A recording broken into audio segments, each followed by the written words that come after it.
ॐ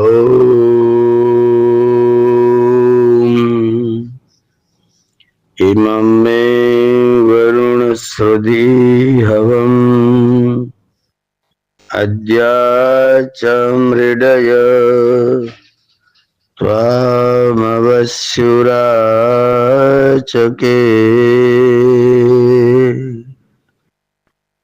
सुप्रभात। सभी को सादर वंदन, अभिवादन, नमस्ते। गृहस्थ आश्रम के कर्तव्यों पर अपनी एक श्रृंखला चल रही थी, चर्चा की श्रृंखला। उसमें हमने एक दिन भूमिका बनाया था, फिर गृहस्थ आश्रम का प्रयोजन बताया था, और फिर पहले पति पत्नी संबंध का कर्तव्य, फिर पति पत्नी संबंध का कर्तव्य, और फिर माता पिता के प्रति आपके दायित्व, और माता पिता की सेवा करके उनकी संतुष्टि का आपका दायित्व। इस पर हम लोगों ने चर्चा किया था। आज एक और नई चर्चा करने के लिए मैं आपके मध्य में हूँ। हम लोग गृहस्थ आश्रम में, हम गृहस्थियों के, स्त्री पुरुषों के क्या क्या कर्तव्य हैं, उन पर हम चर्चा कर रहे थे। तो पहले तो हमने कहा था कि हम आपस में पति पत्नी एक दूसरे को संतुष्ट करें, पहला कर्तव्य है। फिर दूसरा कर्तव्य है कि हमारे माता पिता जो हमारे घर पर हैं, या नहीं भी है, मान लीजिए वानप्रस्थ ले लिया उन्होंने, या फिर दिवंगत हो गए, किसी भी स्थिति में माता पिता के दिवंगत होने के बाद भी, और माता पिता के रहते रहते भी, और माता पिता के वानप्रस्थ आदि आश्रम में चले जाने के बाद भी, जैसे मान लीजिए किसी के पिताजी माताजी वानप्रस्थ में चले गए, तो आप क्या करें? अब उनकी सेवा आपको नहीं करनी है, उन्होंने आपको निवृत्त कर दिया, आपके ऊपर कृपा कर दी कि वो आपकी सेवा आपसे नहीं ले रहे हैं, तो आपका एक कर्तव्य तो उन्होंने समाप्त ही कर दिया कि आपको उनकी सेवा करनी है। वे अपनी सेवा स्वयं कर ले रहे हैं, वो अपने सब कार्य स्वयं कर ले रहे हैं, लेकिन वानप्रस्थ आश्रम में है, पर आपका संबंध उनसे नहीं टूटा है, क्योंकि आपका जो शरीर है उसका रग रग रोम रोम माता पिता के शरीर से निकला हुआ है। तो आपका, आपके ऊपर उनका ऋण जो है वो तो है, और वो वानप्रस्थ में है, तो आप क्या करेंगे?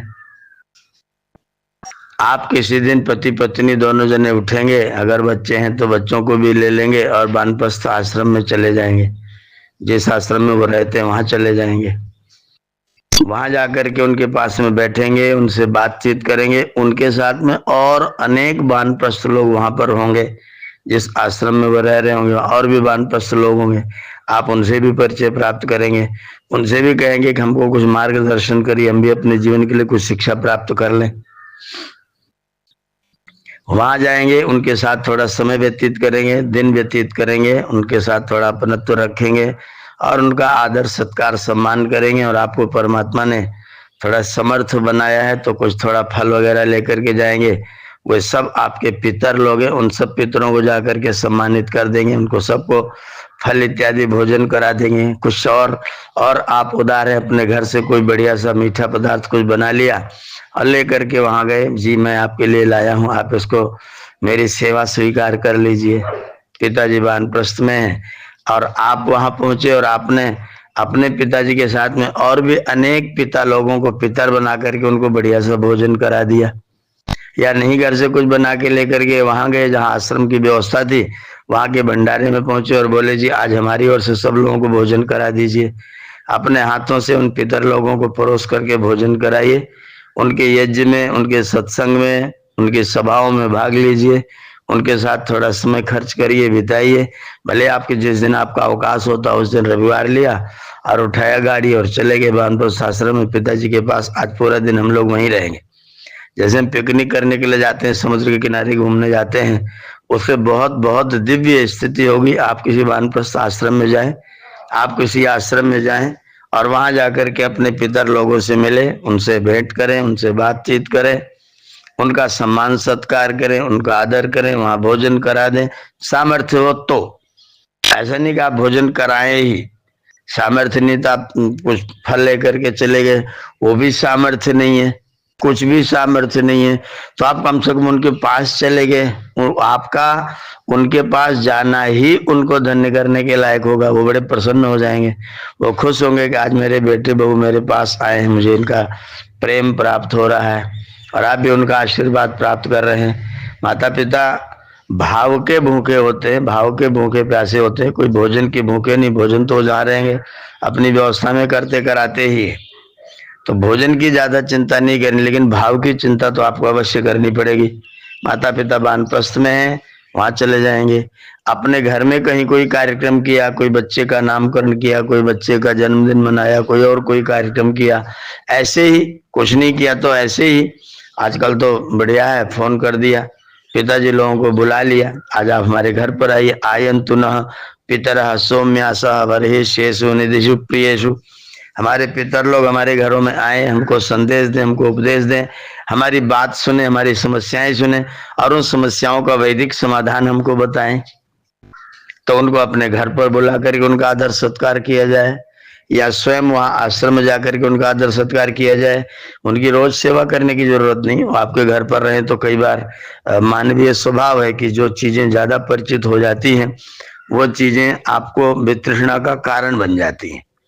जैसे किसी व्यक्ति को खीर बहुत पसंद हो और उसे लगातार एक हफ्ते तक खीर ही खिलाइए, तो जब एक हफ्ते के बाद भी आप खीर ही परोसेंगे तो आपसे नाराज हो जाएगा, अरे भैया खिचड़ी जी खिला दो, कोई नमकीन पदार्थ खिला दो, क्या खीर खीर। तो जो चीजें ज्यादा पास में रहती हैं उनके प्रति आपका लगाव थोड़ा सा कम हो जाता है, ये मानवीय स्वभाव है, इसमें मैं किसी को दोषी नहीं करार दे रहा हूं। तो जो माता पिता घर पर ही रहते हैं वो माता पिता अति परिचय दोषात कस्य नो मान हानि, अति परिचय के दोष से किसके मान की हानि संभव नहीं है। तो अति परिचय होने से मान की हानि होती है, इसीलिए जब हम थोड़े अलग रहते हैं तो थोड़ा ज्यादा हमारा मान रहता है। जब हम हमेशा घर पर ही रहते हैं, जो माता पिता वानप्रस्थ आदि में नहीं जाते हैं उनका ये दोष है। मेरी मान्यता है कि जो माता पिता अपने बच्चों का विवाह आदि करने के बाद वानप्रस्थ में नहीं जाते वह मोहग्रस्त हैं, वह दोषी है। उन लोगों को वानप्रस्थ में जाना चाहिए, उनको लोक हित के कार्य, समाज हित के कार्य और अपनी साधना को बढ़ाने के लिए गृहस्थ के कार्यों से मुक्ति लेनी चाहिए। रिटायरमेंट की जो सरकारी व्यवस्था, वो व्यवस्था हर स्थिति में लागू होनी चाहिए। आप अध्यापक थे, 60 साल के हो गए, आप पढ़ा सकते थे, 80 साल तक आप पढ़ा सकते थे, सरकार ने रिटायर क्यों किया? आप कहेंगे सरकार गलती कर रही है। अगर आप रिटायर्ड नहीं होंगे तो जो अगली पीढ़ी पढ़ाने के लिए आना चाहती है वो क्या करेगी? तो अगली पीढ़ी आपके स्थान पर रिप्लेसमेंट करे, आपके स्थान पर आए, आपका स्थान ग्रहण करे, उसके लिए आपको स्थान खाली करना चाहिए। अगर आप स्थान खाली नहीं करेंगे, जबरदस्ती कब्जा किए रहेंगे, तो कब्जा करने वाले को दुख होगा और जिसके ऊपर कब्जा करें उसको भी दुख होगा, वो भी परतंत्र और आपके मन में भी शंका। तो मेरे मन में शंका न रहे, मैंने अपने कर्तव्य निर्वहन कर दिए, आप लोगों को पढ़ा लिखा दिया, आप लोग बड़े हो गए, विवाह हो गया, अब आप लोग अपने घर गृहस्थी में स्वतंत्र रहो, आराम से रहो। सास जी क्यों पीछे पड़ी रहे बहू जी के, तुमने घूंघट क्यों नहीं गाड़ा, तुमने ये काम क्यों नहीं किया, तुमने वो काम में, तुमने ऐसा क्यों, तुम, उसका घर है, उसका परिवार है, उसका जीवन है, वो अपने जीवन को कैसे व्यतीत करेगी, उसको स्वतंत्र रहने दीजिए। हानि लाभ होगा वो खुद भुगतेगी, अपने कर्मों का जिम्मेदार दूसरा कोई व्यक्ति कैसे हो सकता है? किसी के कर्म का जिम्मेदार कोई दूसरा व्यक्ति कैसे हो सकता है?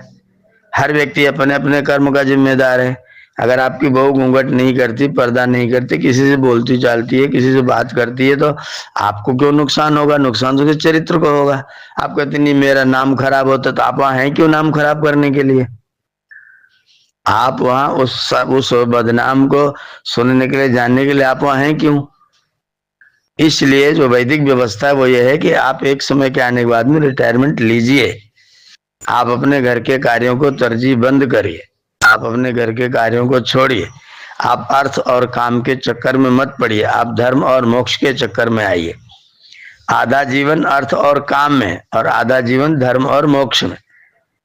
अगर हमारा जीवन, आधा जीवन अर्थ और काम में आपने व्यतीत कर दिया, संतानें हो गई, बच्चे हो गए, विवाह कर दिया, अब आपकी निवृत्ति हो गई, अब आपको धर्म और मोक्ष में आना चाहिए, अब आपको धर्म के रास्ते पर चलना चाहिए। धर्म का रास्ता है न्यूनतम 6 घंटे का समय आपका सत्संग में, स्वाध्याय में, अध्ययन में, उपासना में, जप में आपके 6 घंटे समय कम से कम खर्च होने चाहिए। घर में रहते आप वो कार्य तो नहीं करेंगे, और जितनी देर आप घर में रहते हुए करेंगे उतनी देर आपको टेंशन भी रहेगा। बहू ने ये नहीं किया, बेटे ने ये नहीं किया, बेटा तो ऐसे बोला, बहू तो ऐसे बोली, रिश्तेदारों ने ये कह दिया, उन्होंने ये कह दिया। ये सब ठेका आपने ले रखा है सारी दुनिया को ठीक करने का। आप अपने को ठीक करने का ठेका क्यों नहीं लेते हैं? हम खुद को ठीक करें। हम अपना समय, एक समय आ गया, सब बच्चों को बुलाइए, अपने पास बिठा लिए, बोले बेटा देखो मैंने अपने कर्तव्य का पालन जितना मुझसे हो सका, हो सकता है तुम्हें शिकायत हो कि मैंने तुम्हारे लिए कुछ नहीं किया, हो सकता है आपको प्रेम हो कि नहीं आपने हमारे लिए बहुत कुछ किया है, कुछ भी जो तुम सोचो तुम्हारी मर्जी है। हम तुम्हारे पर ये नहीं कह रहे हमने तुम्हारे पर बहुत बड़ी कृपा की है, तो अपनी मर्जी से सोचो कि मैंने तुम्हारे लिए क्या किया, लेकिन मेरी जितनी सामर्थ्य थी, जितनी बुद्धि थी, उतना मैंने तुम्हारे लिए कर दिया। अब इसके आगे मैं कुछ करने की स्थिति में नहीं हूँ, और अब मैं वानप्रस्थ में रहूंगा 3 घंटे। अब मैं आपके पास नहीं रहूंगा, 3 घंटे शाम को नहीं रहूंगा, कम से कम 6 घंटे मुझे आपसे कोई लेना देना नहीं है, मैं अपने काम करूंगा। अब बहू क्या कर रही, बेटा क्या करे, आप वहां रहिए ही मत, आप अलग हो जाइए, अपने आप को दूर कर लीजिए।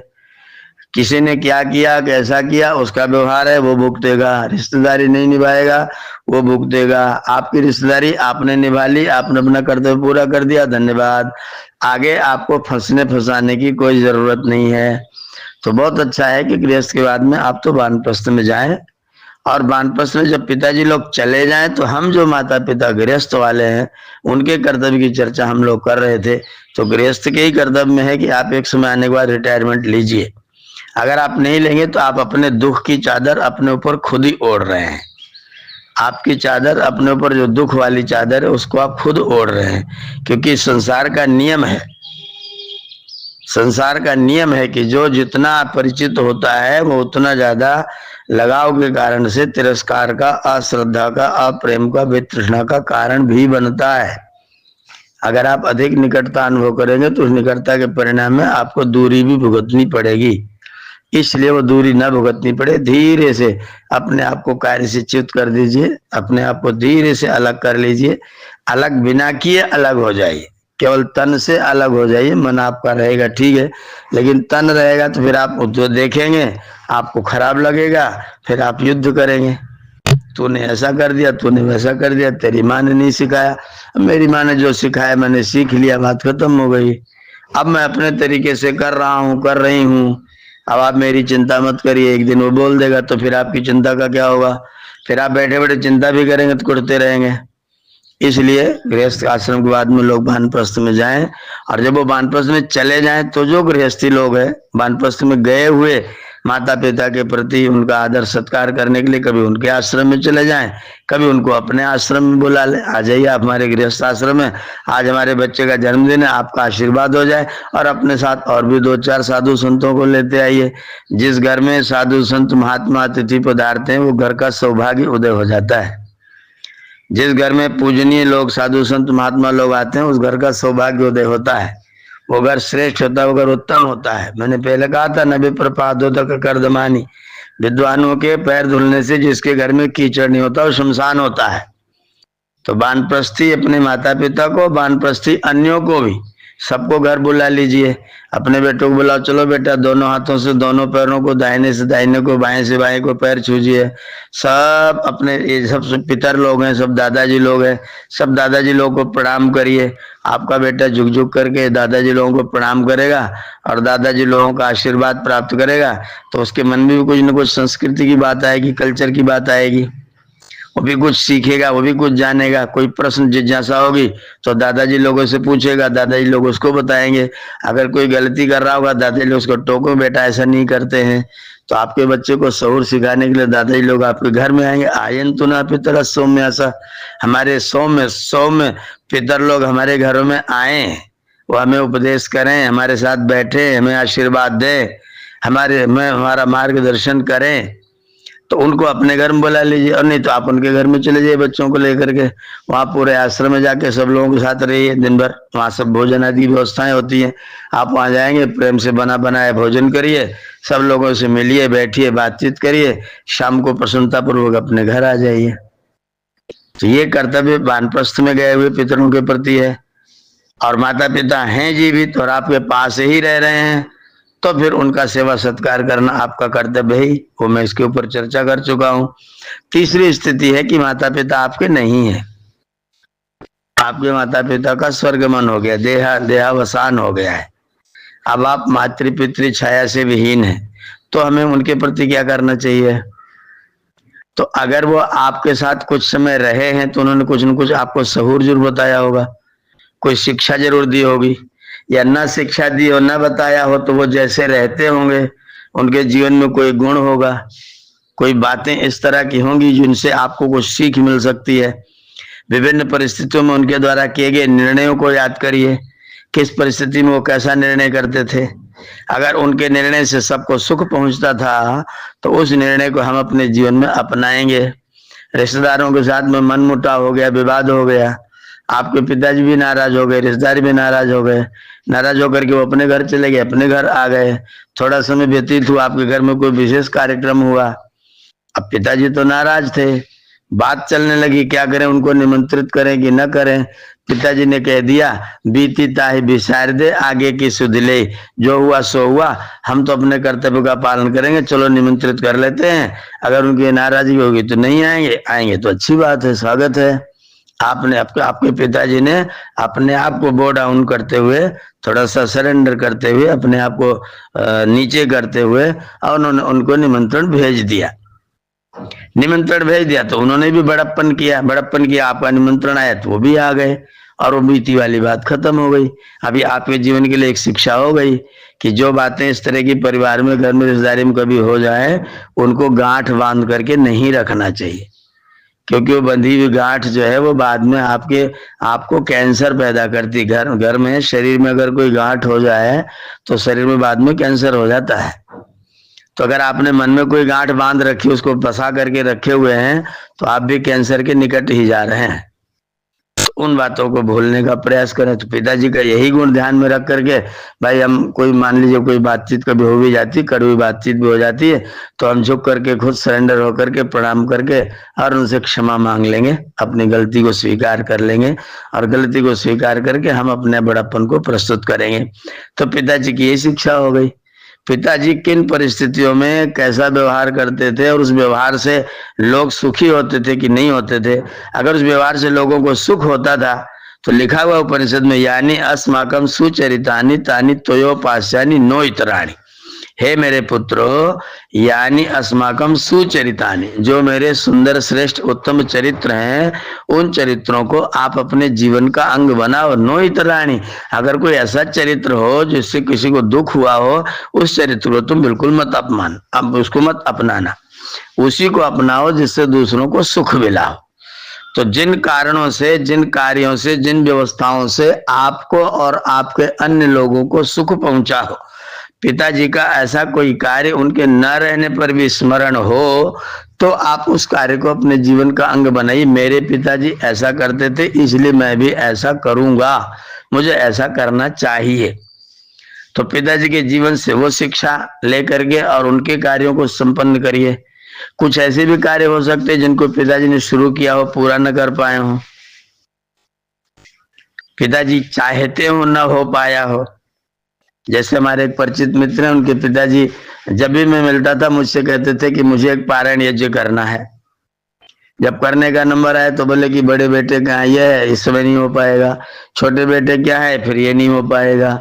ऐसे करके कुछ न कुछ बहाना टलता रहा और उनका यज्ञ नहीं हो पाया। अंतिम समय में बोले, आचार्य जी चाहते थे वेद पारायण एक हो जाता, लेकिन हम यज्ञ नहीं कर पाए, अब तो जाने की स्थिति आ गई, अब तो हम जा ही रहे हैं, अब तो कैसे हो पाएगा। तो उनकी वो इच्छा रह गई, उनकी अतृप्ति रह गई, उस अतृप्ति को तृप्त करने का कार्य आपका हो गया। पिताजी उसको सोचते थे वैसा करने का, पिताजी नहीं कर पाए, अब मैं उस कार्य को पूर्ण करूंगा, ये मेरा संकल्प होगा। पिताजी कोई पुण्य कर्म करना चाहते थे, दान करना चाहते थे, गौ सेवा चाहते थे, गौ सेवा को, दान को, पुण्य कर्म को, यज्ञ को आपने अपना लिया। पिताजी कुछ अच्छा सोचते थे लेकिन कर नहीं पाते थे अक्षमता के कारण। अगर आपकी क्षमता है तो आप उस कार्य को कर डालिए, कर दीजिए। ये आपके दिवंगत पिता लोगों के लिए किया गया आपका श्राद्ध होगा। इसी को बोलते हैं श्राद्ध। पिंड देना, चावल का आटा बना करके रख देना श्राद्ध नहीं है। उनके कार्यों में अपने पिंड का दान करना, पिताजी के कार्यों के प्रति अपने पिंड का, मेरा जो पिंड माने शरीर, पिंड का अर्थ है शरीर, तो मैं अपने पिंड का दान अपने पिता के कार्यों के प्रति कर रहा हूं। ये मेरे पिताजी के प्रति मेरा किया गया पिंड दान है। तो आप अपने पिंड का दान पिताजी के कार्यों के लिए कर दीजिए। पिताजी जिन कार्यों को अधूरा छोड़ गए आप उनको पूरा कर दीजिए। पिताजी जो करते थे वो आप करने लग जाइए। पिताजी दैनिक अग्निहोत्र करते थे, तब आप बहुत बिजी थे, नौकरी करते थे, सेवा में थे, समय कम मिलता था। अब पिताजी नहीं रहे, पिताजी अग्निहोत्र करते थे, आपके घर में अग्निहोत्र होता था, और पिताजी के जाने के बाद अब कौन करेगा? अब उसको करने का उत्तरदायित्व तो किसका होगा? अगर आप उनके अग्निहोत्र को नहीं छोड़ते हैं और समय निकाल करके, सुबह नहीं समय मिलता शाम को करते हैं, शाम को नहीं मिलता सुबह को करते हैं, सुबह शाम दोनों समय आपका कार्य ऐसा नहीं मिलता तो कम से कम एक दिन अवकाश लेकर के रविवार के दिन कोई छुट्टी के दिन करके करते हैं। तो पिताजी का जो अग्निहोत्र कार्य चल रहा था, पिताजी के जाने के बाद अगर बंद हो गया तो आपको अपराध लगेगा, आपको पाप लगेगा। पिताजी के कार्यों में अपने पिंड का दान करना ही पिंड दान है, ये पुत्रों का श्राद्ध है। तो पिताजी के न रहने पर भी पुत्र लोग जो है अपने पिताजी का श्राद्ध करें, उनके छूटे हुए कार्यों को पूर्ण करें। उनकी जो इच्छा थी वो इच्छा वो नहीं पूरी कर पाए हों, उस इच्छा को जान करके आप उस इच्छा को पूर्ण करने का प्रयत्न करते रहिए। अगर आप ये कार्य करते हैं तो दिवंगत पिता के प्रति भी आपके कर्तव्य पूर्ण होते हैं। तो मैंने 3 बातें आपको बताई हैं पिताओं की स्थिति को देखते हुए। एक पिता घर में रह रहे हैं, एक पिता वानप्रस्थ हो गए हैं और एक पिता दिवंगत हो गए हैं। घर में रहने वालों की सेवा और संतुष्टि करनी है, उनके साथ में वाणी से कम व्यवहार, ज्यादा व्यवहार नहीं, अधिक व्यवहार करने से दुखदायक हो सकता है। कम व्यवहार, नपातुला व्यवहार, अच्छा व्यवहार, मृदु व्यवहार, मधुर व्यवहार उनके साथ वाणी से करते रहे। अन्न, वस्त्र, औषध कई व्यवस्था उनके लिए यथोचित बिना कहे, उनके बिना कहे, उनसे पूछ करके आप करते रहें, ये आपका कर्तव्य। उनको संतुष्ट करें, उनके स्वास्थ्य को ध्यान में रखते उनके लिए भोजन आदि का प्रबंध करें, ये उनके रहते रहते आपका कर्तव्य है। पिताजी वानप्रस्थ हो गए हैं, सौभाग्य से, आपके सौभाग्य से, उनके सौभाग्य से, तो आप वानप्रस्थ आश्रम में जाइए, छुट्टी का दिन वहीं बिताइए। और किसी दिन आपका घर का कोई शुभ कर्म हो तो अपने पिताजी को अन्य वानप्रस्थियों के साथ में अवश्य बुलाइए। और अगर पिताजी दिवंगत हो गए हैं तो फिर उनके कार्यों को आप ध्यान में लाते हुए, विचार करते हुए, चिंतन करते हुए, जिन परिस्थितियों में जैसा निर्णय लेते थे वैसा निर्णय करिए।